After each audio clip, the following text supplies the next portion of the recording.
Hello, friends. Today's guest is my good friend, Jeff Gross. Jeff Gross is a professional poker player.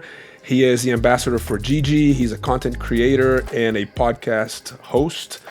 And I am privileged to get to know Jeff in particular because I led Jeff to Christ. I baptized Jeff. I married Jeff and his wife, Emilia, and baptized his son.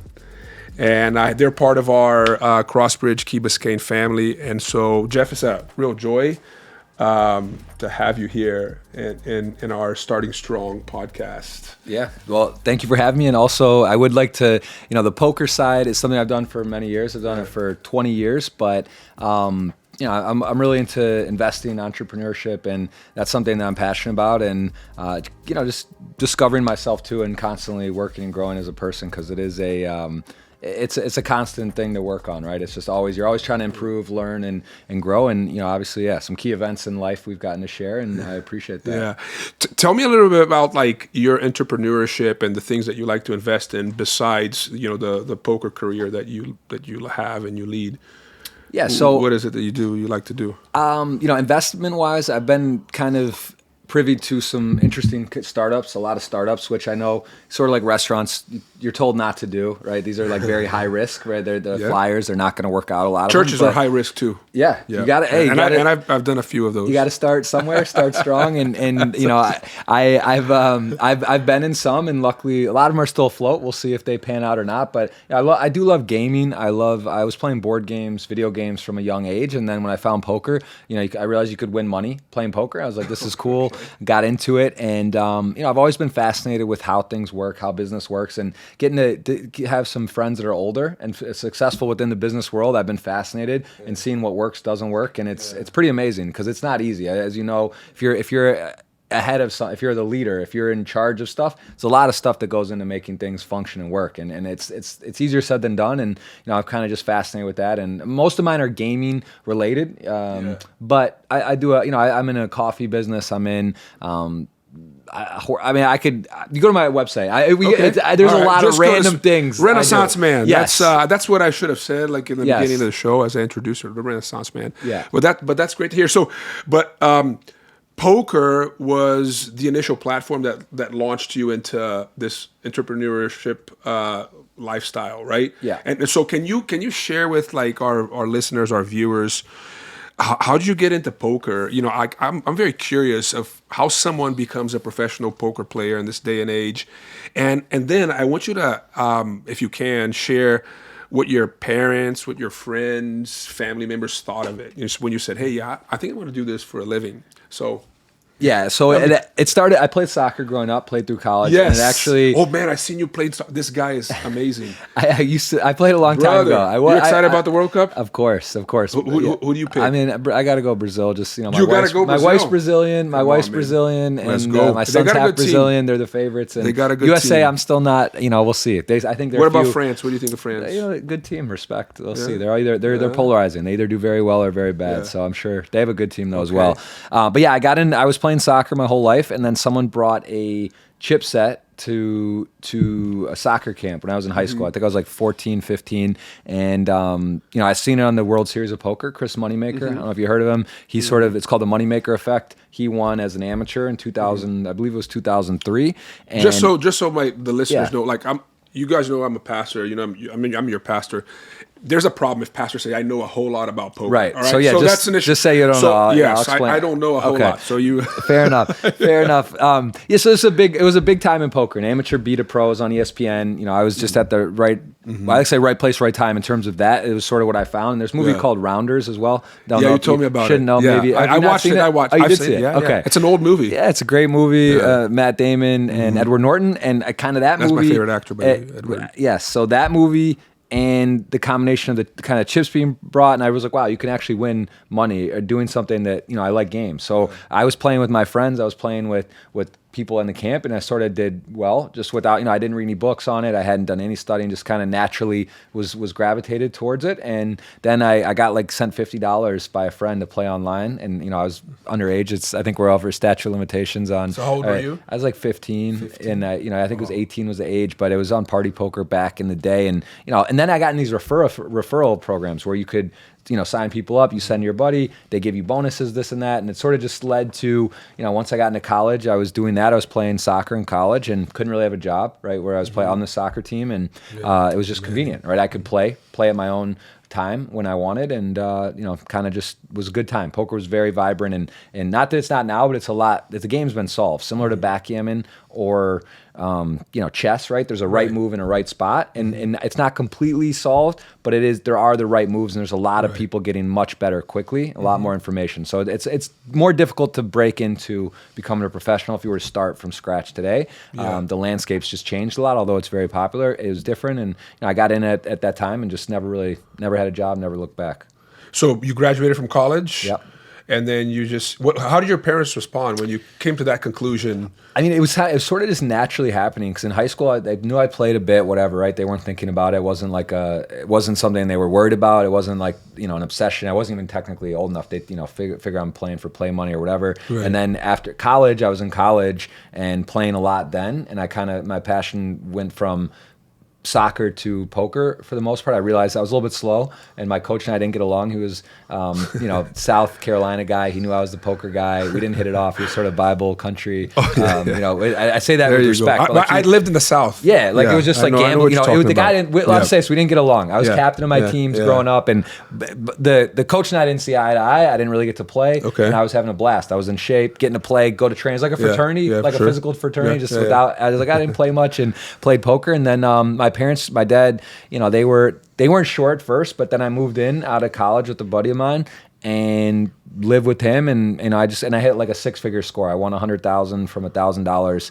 and that was like 2011, I believe, or 9 or 10, something like that. So you're early 20s already. I had some success. I had won money online, and it was again, my risk was very little. Like, this is what I say about poker. I always preface with, right, if you were starting poker and you're 30 years old and you have 2 kids and you're working, right, it's a little different than the risk. It's similar in life and business to come in and what I was 18, 19, 20 playing money. I didn't really have money that I was like coming in with a bunch of money. I'm not an older guy with like putting stuff on the line. I was building from nothing. So my literal risk was like $50 that I started playing poker with. So it's a little different than being a 35-year-old guy with a family and kids and say, I'm going to start risking a lot of money and playing poker. So I kind of came from grassroots of the poker boom.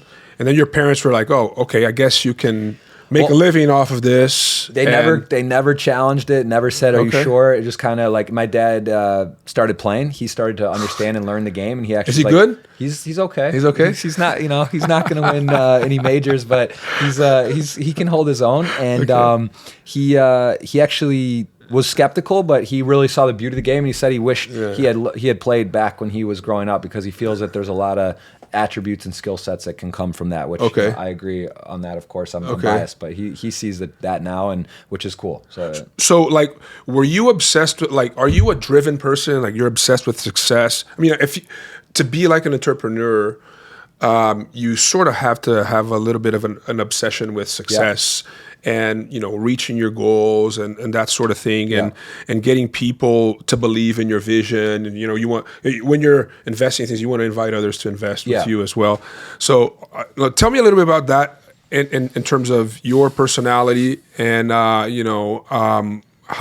success obsessed you were from the early days. I think it's in my bones for sure about being a entrepreneur and just being very motivated. I love your title, Starting Strong. Like, for me, I really believe in that, taking the first step. That's always been my motto. I built a Twitch following. I don't know if you're familiar with Twitch, but my kids. Yes, I'm old, Jeff. So I understand. I don't think Allie knows. Yeah, I basically just dive into stuff. Like when I started Twitch, I was like, okay, this looks cool. You're talking to people, you're building something from nothing. But I don't really look at, same thing with the podcast too. It's like, I do it because I like it. I want to do it. I'm not like, Joe Rogan made 100 million and like, I want to make all this money. Like, it's like, I actually love it. I enjoy it. And if something comes of it, I just kind of believe in trusting the process. And that is, that's something that I've always just kind of done, starting a YouTube channel, starting a Twitch channel, building a team, investing in myself. That's something I always believe in. And I love it. I love projects. I love starting new things and just kind of diving in, and maybe to a fault, even doing too much, right? Like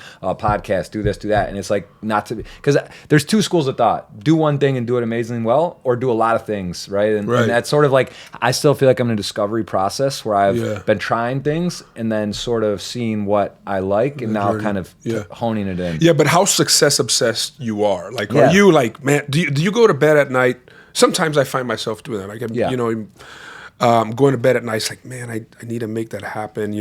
We need to find the money to finish this project, this building. And, there's this other church that we're opening in São Paulo in Brazil. I need to make that happen. I don't have the right tools, the right leaders. Oh, yeah. Can't go to sleep at night. You know what I'm saying? Tell me about that side of you. For sure. To a point where I almost feel like it's a blessing and a curse, but I do feel like I'm always trying to, optimize or take it to the next level and try to find ways to build. I look around, like, that's one of the things too, it's tricky, right? Social media now, people are so connected to the phone, Twitter, Instagram, TikTok, these things. But, for me, I think you're either really into it or really not, right? Like, and for me, I'm always looking at stuff. I look at the top accounts. I try to see what they're doing. Look at how their Instagram page is laid out. Yeah. Oh, there's a link tree now. Like, that's cool. I never heard of that. Get my team, do that, or a LinkedIn page, or get a Wikipedia. Work. Like, I'm always trying to be the best version of what I'm doing, and that's so. I'd say I am very much so. Obsessed with kind of pushing forward and driven so like when you play a game, like let's say you play a game, stakes are high, whatever, and you're doing good, but then you lose it. Like, how do you respond after a loss, like a big loss? You're like, man, I had it, it just slipped through my fingers. Right. Well, my dad taught me this, which I love this. He always would say, lose as if you like it and win as if you expect it. So, you can tell a lot about someone at a poker table, right? Like the highs and lows, similar to golf. You go golf. I don't know if you golf. No, don't do that either. I'm not a big golfer myself. I do the soccer. That's our overlap. Yes, sports. We could, but you can tell a lot also about soccer on the field. How do you deal with people's successes? How do you deal with the failures in golf? If someone has a great shot, how do you, or if you lose, if you guys are, you can tell a lot about someone. Similar to a poker table, you see a guy banging the table and stressed out and losing his mind. Like, that's a little concerning. If you see a guy take a bad beat and he handles it well, that's you can kind of tell something about them as well. So I think that poker teaches a lot of lessons. It sort of puts you in a lot of high variance situations, right? There's math. Like, you take bad beats, you get lucky, you win, you lose, and you deal a lot with that in life. I mean, it's just like, to me, poker is a big metaphor for life. There's a lot of daily wins and losses. There's a lot of variance in luck, right? You get an accident on the way over here. You get in a fender bender. Someone gets sick in your family, or you do, or you get that. There's just all these things that are happening all the time, and it's not about what happens. It's how you react to what happens. And I think that poker sort of exemplifies that in a very condensed spot. With a lot of situations where you get to kind of get that dealt to you fast. Yeah. It's amazing how, many of us don't know how to handle the curveballs of life, and then there are people that handle it really well. Like, I was just, observing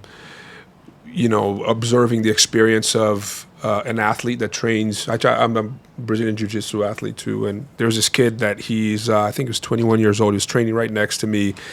Got into this accident, became paralyzed. So he's been paralyzed now for, I'd like to say, maybe 3 months. He's recovering back his movements, but it's a long journey for him. Just a healthy kid, athletic, all that. And I've gone to see him and, had conversations with him. He's come to church a couple of times too. And we've had conversations about faith.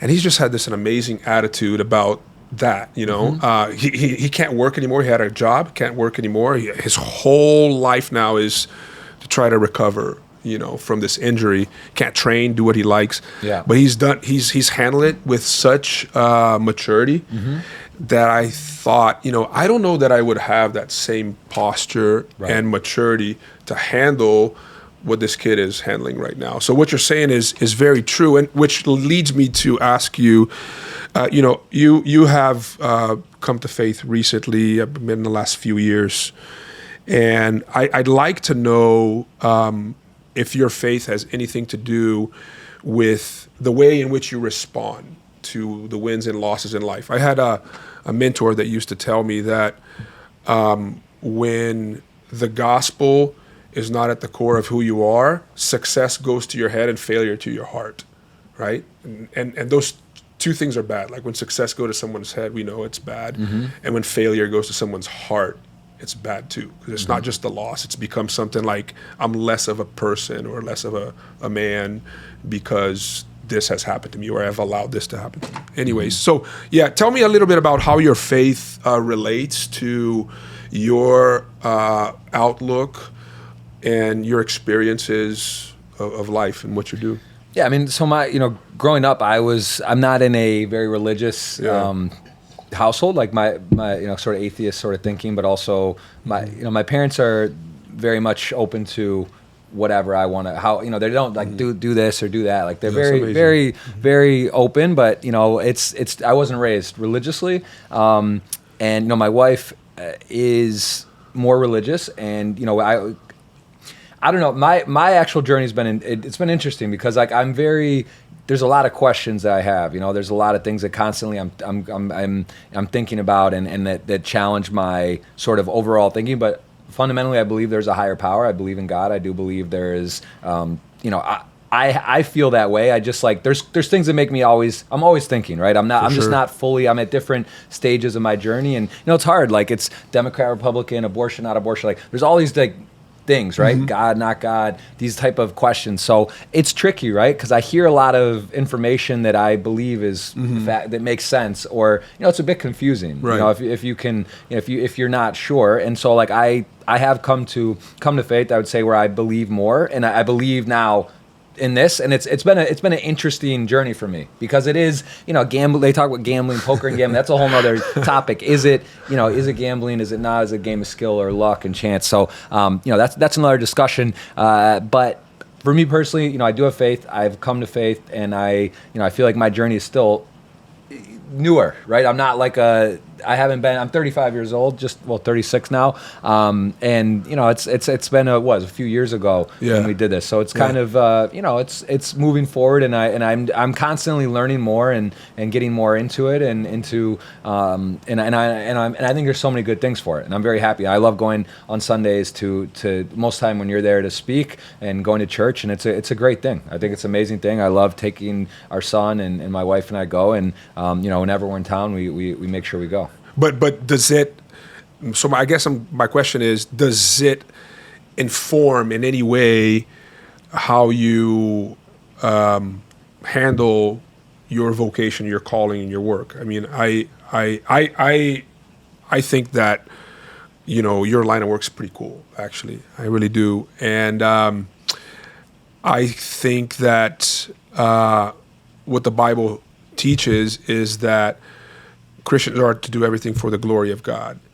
And as long as, obviously leading an honest business and an honest career life, you can be dishonest as a doctor, medical doctor, right? Of course. And we've seen many of them out there, or as a school teacher, we've seen school teachers that abuse their students or beat up on their students or anyhow. But you can be an honest, hardworking poker player, and there could be bridges that you can build with people and be helpful to people within the context of your vocation, of your calling. So, like, I want to explore that, and that's okay if you haven't given much thought to it. But would you say that your faith has affected, like, since you have come to faith, has that affected the way in which you do your work?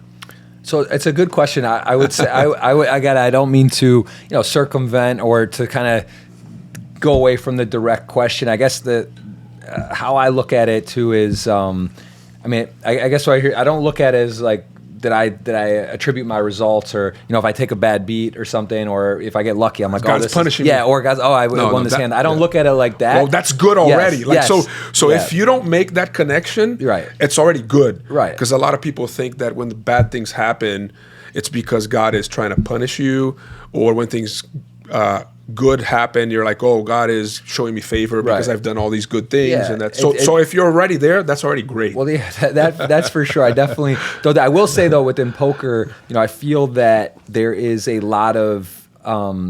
That's one of the big questions is like, what are you giving back, right? It's like, if you're a doctor, if you're a lawyer, like there's things you're doing, you're helping people. But, I'd argue also with poker that there's a lot of, during COVID, right? I was streaming a lot on Twitch, and, people I'm watching, they're engaging, we're talking, we're learning. And one of the big things about poker is it's not really about winning or losing. I have some friends that are huge lifetime losers in poker, but they'll say that it's been one of the more beneficial things in their life because they learn to deal with losing. They also have met great friendships, or they've, other things that have stemmed from playing poker. So I don't think to caught up in the result. And in terms of like your question about how I see it incorporating, I wouldn't say there's like a direct correlation, to how that works together. I would just say that, just like you mentioned, anything you're doing, if you're a doctor, a lawyer, working in a church or school, like you can be a good person, a bad person, you can do your best, you can help others or not. So I try to be the best version of myself. And I think that's like, I'm always working towards that. And like,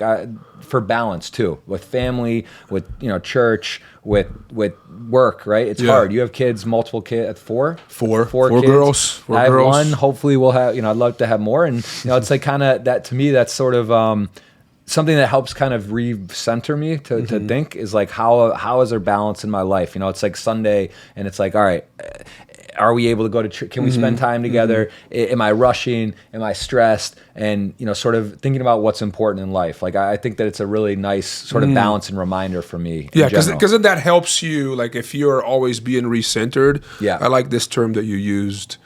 I think about it a lot because if you have a constant, and you're like, okay, if you're intentional about recentering, and by the way, that's what Sundays are for. That's what reading the Bible on your own is for. That's what prayer on your own and with others sometimes is for. Is there's a recentering.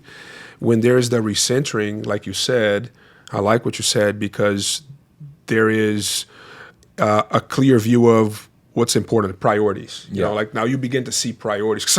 The problem is when we live in chaos and we don't take time for recentering, the chaos takes over, and we can't distinguish what's important and what's not. Does that make sense? Yeah, and I had a question for you too, because this is actually in poker similar, NFL or some soccer big in the world. It's the Sunday's like the main day. So on Sunday in poker, historically, it's a big day because that's the day, right? You think about it. If you're gonna run big tournaments online, what day can you really do it, right? You want to have a day where people are at home, people are relaxing, So Monday through Friday are out. Saturday people maybe do more stuff or go out or whatever. So Sunday's naturally the day, and so that's something. Especially when I was building my brand of like being a Twitch streamer, that was the big day. So like Sunday's the big buy-in tournaments, the big day. And now, there was a couple years of a lot of Sundays where I was pretty much tied up, and that was difficult for my wife, as it's the family day and as, that was something where, I told her, look, this is going to be sort of a temporary thing, but that's difficult because that was sort of like a sacrifice. And now, luckily, I'm doing that less, and I have other things that I've kind of come into and working on, so I'm able to be free on Sundays. But that was a tricky thing, and I was going to ask you, how do you sort of balance that when you're trying to do big, ambitious projects or building churches and doing stuff? Because it is hard. You got 4 kids. How do you balance? And so time? Like it's interesting that you asked this question because when the Bible talks about the usage of your time, it tells you very clearly,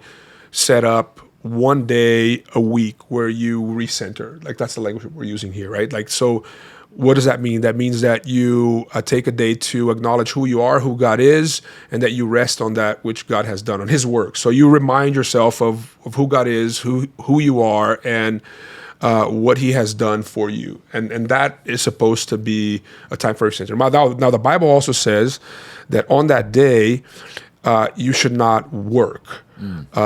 And that's obviously advice from the creator. It's like it's the creator's manual, because no one can really function, if they don't take time to rest. So the Bible says, couple that day that you recenter your heart with a day of rest, right? Now, here's the problem for me. Sunday's a work day for me. And we were just talking about this, that I speak at Key Biscayne, where you attend with your family, and then I jump in a car and I come here and I do another service at the Pinecrest location, and then I do an evening service. And when I come home, like, it's not a day of rest for me. Like, I'm exhausted. I just sit in front of the TV. Yeah, if there's a fight, if there's a game, if food, whatever, I just want to just have some comfort food. Yeah. And so what I have to do is I have to take another day of the week that's not the Sunday, so that I can do that. And now, for me, that day is a Friday. So it's a day that I do things that I love. I don't do any work. I read books. I listen to talks. I take time for prayer.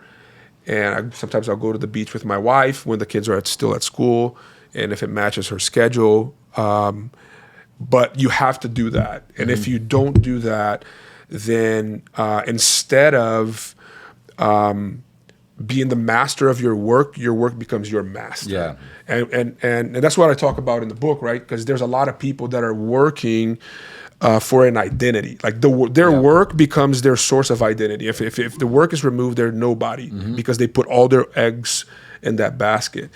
And the minute that you begin to be owned by your work, because you have not recentered, made a practice of constantly being somebody that's recentering, to remind yourself of all these important things, then everything crashes and burns as a result of it. So you have to take time. You have to make time. You're a busy guy. You told us that you have been in Miami, even though you live here, 4 days in the last since May 12th. So about 4 months. Yeah. And you're like working and traveling, and you're seeing family and whatever. You're in Europe playing. You're in Asia and etc. Right? And so somebody like you, man, you live this type of life. It's very important that you or anyone that lives this type of lifestyle to have days where you just, hey, this day is for my soul. It's for God. It's for my family. Yeah, unfortunately, my family, they travel most of the time. They travel with you. The majority of the time with me. But, which I love. Yeah. But, again, I think that's kind of my question to you, too, is like, the balance is so important, right, to have a firm balance, because I think that's the tricky part, because it's like, oh, it doesn't work really. Like, I'm just going to work or do this now, and then like later it'll be what you have to find a way to keep some balance, right? But it's like also at the same time, if you know that what the work you put in now is going to lead to, more freedom and financial freedom later, and maybe opportunities. I think that's the age-old question. Yeah. It's really hard. Yeah, and there's seasons of life. I think it's becoming. We're turning into the Jeff Gross podcast right now. You're interviewing me, but that's great. We talked about this before the show started, actually. So just so you know, but. There are seasons in life. Like at one of our campuses, we have a lot of med students. And they're doing their residency at the School of Medicine, and man, I look at the way in which they live their lives. Man, it's crazy, because it's studying and working, and many of them, would not be able to maintain a family with that type of lifestyle. And we know it's a season of life, right? Like it's. Sometimes you look and you say, okay, this is temporary. This is like a 3-year program. Obviously, I don't want to be living this way 3 years from now. That would be a problem if I am. But I'm just going to have to push through the season. So I think that there's that discernment of saying, is this a season of life? I think that if you don't live a balanced life in terms of your faith, family, leisure, and you allow work to just dictate everything, bro, you're gonna just crash and burn. That's what I'm saying. Well, it's also why it's harder. And faith helps with that, right? Because faith helps to say, hey, this is what's important. The recentering helps you to remember what's important. Yeah. So exactly, and that's the thing. I think that's circling back, that's the balance, right? Because it's like you can't just, I'm going to do everything and then fix it. And if stuff starts going wrong, or it's really hard to sort of come back and bring it all together. So balance is huge. Yeah, and I like to say, look, if you're trying to start anything, obviously you're going to have to, as an entrepreneur, you know that, right, Jeff? Like, you're going to have to put in a lot of hours in the beginning when you're starting something. And the hope is obviously that, you build teams and et cetera, and you empower people to lead and et cetera. But I think it's a recipe for disaster to start anything. I talk about this in the book. There's one of the principles that I talk about, which is dependence. And what I mean dependence there is dependence on God, prayer life, which is that moment. Like I see Jesus in his life, busy ministry. Like Jesus was launching the kingdom of God, biggest enterprise ever. It's the enterprise that will renew all things. And yet Jesus is taking time away, like we read in Luke 5. He's taking time away. He removes himself from his followers. He goes to like an isolated place, and there he just stays and prays. And then he is refreshed. He comes back to do hard work. So if you're starting anything in the business of entrepreneurship and you don't budget that, you are setting yourself up for major disappointment, and the people that are following you too, or investing in you, for major disappointment, I think. Yeah, I completely agree. I love the title of the book, and I do think that I think that again that's the huge thing is I think that's part of the journey, right? Because not everything's going to work out. Whether you start a channel, start a podcast, do whatever. There's a lot of learnings in failure as well. Like not everything works out. Not everything's going to be a success. But there's a lot of learnings you can take from all these types of things. So what has been some of your greatest lessons that you have learned out of failure? Can you think about that? Or yeah, I mean for that's interesting. I guess failure is I'm trying to think of like a specific example on something that really didn't work out, but I could even take maybe from soccer, right? I played soccer. I got a partial scholarship academic athletic to go to University of South Carolina, and was expecting to come in and be whatever, and then it didn't really work out. Like I said, my coach and I didn't get along, and there's a lot of luck and variance and things. So maybe the guys that were in my position, how they did, or someone transferred in, whatever it might be. And I don't want to call that like a failure, but I would just say like realizing that. You got to be able to pivot, be realistic, and that not everything just always goes super smooth, right? There are things that don't work as you see, or that aren't fair. Like I'd say, okay, like in the university programs, there was a lot of schools I was looking at. Right. Probably out of the choices I decided to go to, maybe every other one would have been better. That like in terms of me playing or how it could have gone. Yeah. And it just didn't. I call that maybe a failure in terms of my college soccer career, right? And that's where it ended. So I look at that and I think you got to take ownership too. There's stuff in that thing I could have done better. There's things that could have gone more that I was in control, and then there's things that I wasn't in control in, but I sort of took that and went and sort of took the lessons, right? And that feeling of it didn't work out, and I was okay with that. Luckily, I had something else I was transitioning to, but that's tough, right? When I get there, that was my goal at the time. I come into college soccer, I want to go professional. I'm excited, and then all of a sudden, it wasn't the case, and that's difficult. And maybe if you had not gone to the University of South Carolina, you would not have gone into poker, right? And so maybe it was, sometimes that happens in life too, where God leads us to a place and we're expecting success, but it's because we have a limited view of what success looks like. Right. We have a drawing of what our success looks like, and we fail, but it's in that failure that God uses to propel you into another kind of success that you were not even thinking about, right? Exactly. It's exactly right. Do you think you would have gotten into poker if you had not gotten to the University of South Carolina? I mean, I was already playing, but I think if I had been playing soccer, if I had made in, or if you had just gone and it worked out well. Yeah, I think it would have been much different, of course. Yeah, and that's I did a 10-day meditation retreat where I had no talking, no writing, no reading. Yeah. That was like the craziest thing I ever did, and that a lot of creativity and stuff came out. But that was wild experience, and just kind of, I mean, that's not really a failure at all, but it was just kind of like I remember having I remember having like this experience where it was so wild and profound, where I was like really nervous about going, and I just was thinking about that for some reason. But that was like one of the more kind of crazy things in my life, and I'd recommend that to anyone who has before you have wife and kids, of course, right? Yeah. That's a little easier, but Of course. Yeah. It's interesting. Like you met your wife. I remember now the story. You met your wife at the Burning Man festival, right? Mm-hmm.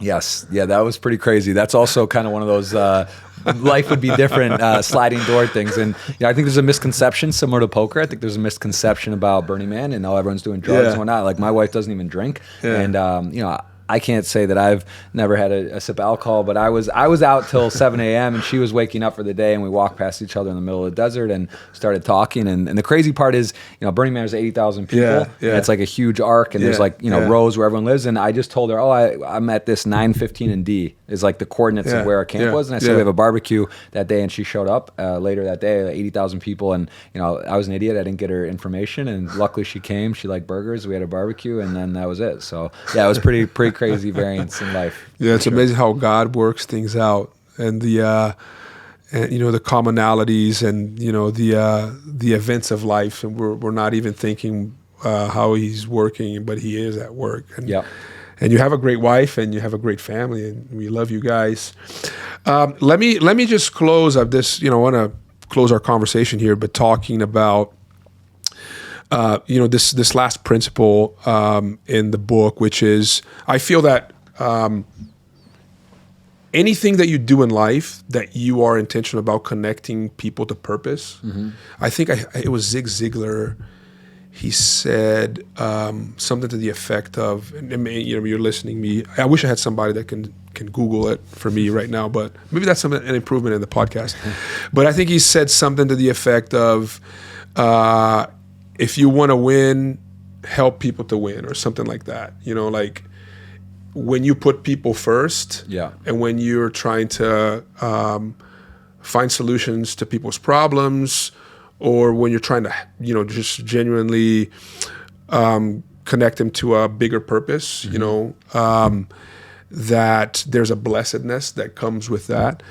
And to me, that's sort of like the root of success, is like how many people are you able to help? Now, bringing it to the world of poker and what you do, how have you seen, or how is it possible? Let me reframe it. How would it be possible for someone, and I'm sure you're doing that in some ways, but how would it be possible for someone in this industry to help people connect to greater purpose and meet needs? One way that I think, and I'm going to just give you one out, is I've seen a lot of fundraising events. Mm-hmm. We talked about that idea for some different church projects, and we've done it in the past here at Crossbridge, trying to get people to camp and just do a poker tournament. Mm-hmm. And I've seen a lot of events, the philanthropic events that are poker, and that has raised a lot of money to help people in their need. But can you think of other ways, and if you have found ways yourself of how to connect? I think you can do anything in life and connect people to purpose. Pretty much everything that's honest and decent. But so first of all, in poker, I mentioned you earlier before the show, like I think the most valuable thing, or that I love the most, is about freedom, right? That I have freedom of schedule. That's been the number one. No matter, maybe you could find ways or jobs or things I could have made more money, but to me, ultimately, having my own schedule. So I think that is the fundamental question that comes back about poker: is what are you giving? What is it that benefits society? It's a zero-sum game. Mm-hmm. I win, you lose, something like that. The truth is that you have a lot of time. There's a lot of time that you can do with your time and use it effectively. Also, whether it's giving to charities or doing charity events. Is there a lot of that in poker? Like a lot. In the community that you're part of, like philanthropy, a lot of philanthropy? A lot. There's a lot. There's the Double Up Drive. I know Dan Smith does. There's something called Raise for Effective Giving. And there's a group of poker players. I've been a part of that as well, where they basically find ways to...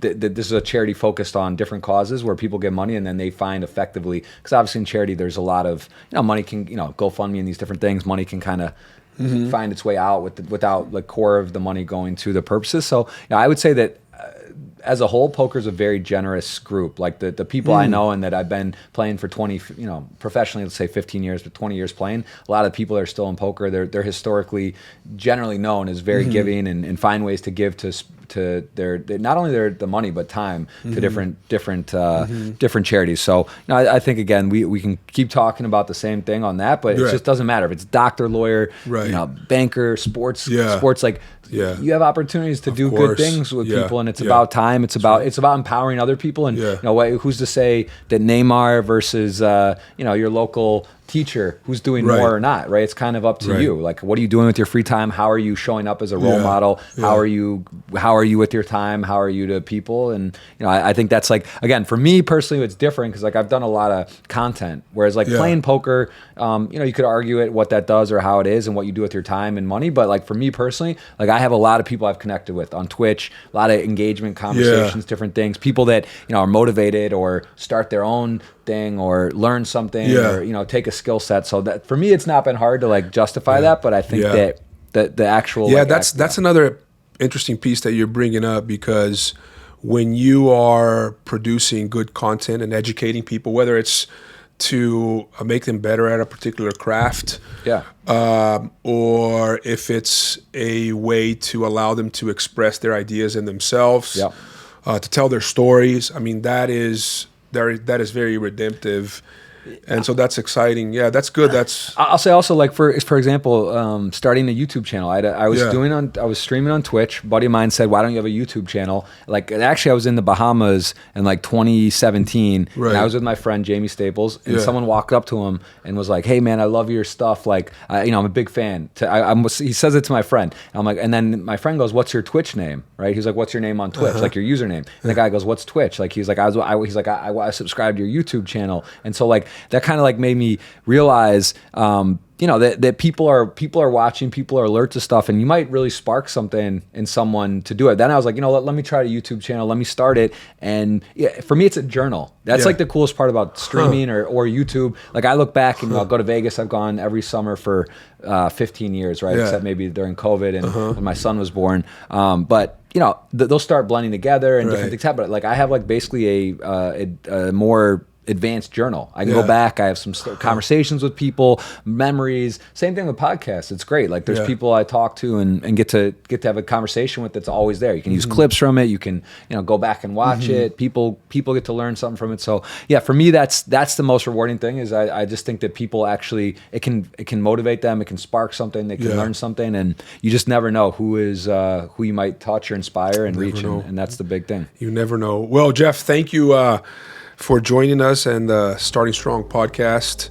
Again, love you, Emilia, your little son. It's been a blessing to get to know you. You're a man that started strong and you continue to start things strong. So love you as well. Thank you very much. All right, brother.